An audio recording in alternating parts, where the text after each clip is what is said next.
I was supposed to watch UndertheMayo's God of War Ragnarok review, right? I don't think we'll watch the whole thing, but we'll watch some of it, I guess. God of War Ragnarok was ruined. I'm surprised. He has more subs than I do, but my video has more views. I'm assuming this In is April of 2019, I released what is now the most infamous negative review of the God of War reboot, and the following year I expanded on it with a second part focusing on specific issues and what I believe to be the motive behind certain creative changes. The lead up to God of War Ragnarok, on my end, has been a constant stream of people asking if I expect to hate it or if I think it's going to be better. How could I possibly make a follow-up that lives up to that original video in just a few weeks when that video took me a year? Well, all I can do is try. This is how God of War Ragnarok was ruined.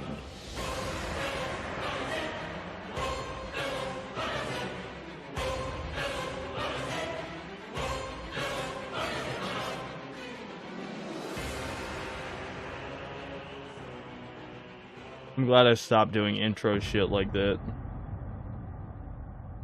Because if it's not good, it looks bad. He ignores all the SJW stuff. I stayed away from any other. Okay, I hate to be a dick, but you don't need to have this. I've done this before too. You don't need like the, oh, here's my history leading up to this game's release. I don't like that. Yes, I still hold the same view that no aerial combat options ends up limiting the game significantly. Yes, it's still awkward to see areas you should be able to jump to, but you can't. Yes, I still think this game's combat would be far more interesting with a resource management system like the originals, where you have to find magic instead of it being on a cooldown. I am also not going to talk about That's the only thing I don't agree with. I picked the second highest difficulty, Give Me No Mercy. Hey, I did that too. They're not forcing me to walk around unable to see what my character can do. You know, it's funny. I may not like Doom Eternal, but this guy is exactly the same type of gamer I am. Just cares about the gameplay shit. I already know. That said, I still don't like Doom Eternal. Sorry. It's just, I don't know. The gameplay loop is kind of shitty. It's UndertheMayo. He actually, I believe he shit on my Doom Eternal review back when it came out. But, yeah. No offense, his combat looks lame. Yeah, it is lame. Even with him complimenting these things, like, the combat's fine. I think it's decent. It's better than the game we're playing right now. Or I was playing, anyway.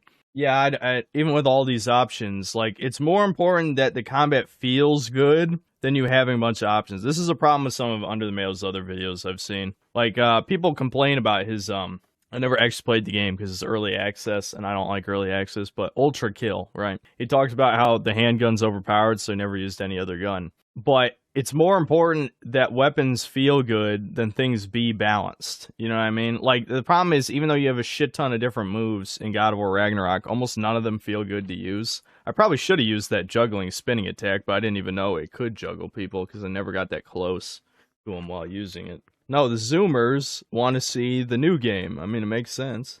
Sometimes the extra options are what you make you feel good with all the creativity they allow. Sometimes. I'm not the type of guy who cares about, oh, let's see how I can get the maximum combo. Like, if I like a game enough, I will play it again and try and go for the achievements or something. So, but the first playthrough is the most important. So maximizing those things isn't that important for the first impression. I'm gonna skip. I really hope he talks. Like, I used to do this, and then I realized it was boring. And I was right. Kratos God of War 1. I will kill the gods and have vengeance. Kratos Ragnarok. I don't understand my son, who's a gay bottom furry. And I particularly like seeing Odin as just a normal guy. He's not some commanding presence, he's just the guy in charge. A normal old man who has authority. But after all the years of only seeing the Marvel versions, this was refreshing. No, he likes subversive cringe. Oh, I hope maybe he'll grow out of that phase. I'm hoping. Someday you realize that tropes exist for a reason. There was some YouTuber I watched recently who said they would welcome a generic hero's journey story because every single story nowadays is trying to be subversive. And I agree. Like, a fucking generic-ass story would be way better because it works. It works. This doesn't work. Start Under the Soy is an FCW idiot. Is he actually, though? I mean, there's a difference between being like a normie blue-pilled person and an SJW. It is a spectrum. The fact that the Marvel films have become the normies' baseline for Norse mythology is incredibly depressing. Yep. That's because Norse mythology doesn't have any real adaptations. The Greek mythology has a bunch of movies. There's a bunch of films of that shit. Watching this review of Under the Mayo makes me appreciate that you show genuine emotion in your reviews. This is just so monotone. He's saying surface level stuff constantly. Yeah, I know. Unfortunately, me being emotional does attract a younger audience, but I don't really care if Zoomers watch my stuff. It's more just like, I'm not going to be taken seriously because I actually care about video games. The tech becomes more powerful and the games become less interesting. They keep becoming less interesting. Yep. Zero needs coffee is a 17-year-old Zoomer. I know. I read a comment that said that, and then I kind of regretted responding to his video because he actually was underage. I actually had a feeling he was underage. I believe I said that in the stream reaction, but the fact that he actually is underage, I probably shouldn't have made that part of the video. This is Atreus' story, and the story of everyone else. This game cares little for the character of Kratos, as he is relegated to being a man following his son's reckless ambitions. This is not Kratos' mission, so much like the last game, I found it very hard to care about what's happening. Not liking Atreus certainly didn't help.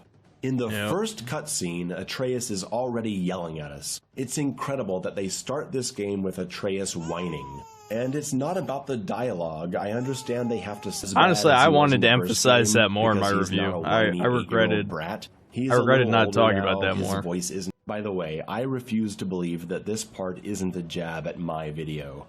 Well, no. Well, no, depending on how viewed it was. How God of War was ruined, part 1, 763,000. Yeah, I suppose it's possible. I suppose it's certainly possible.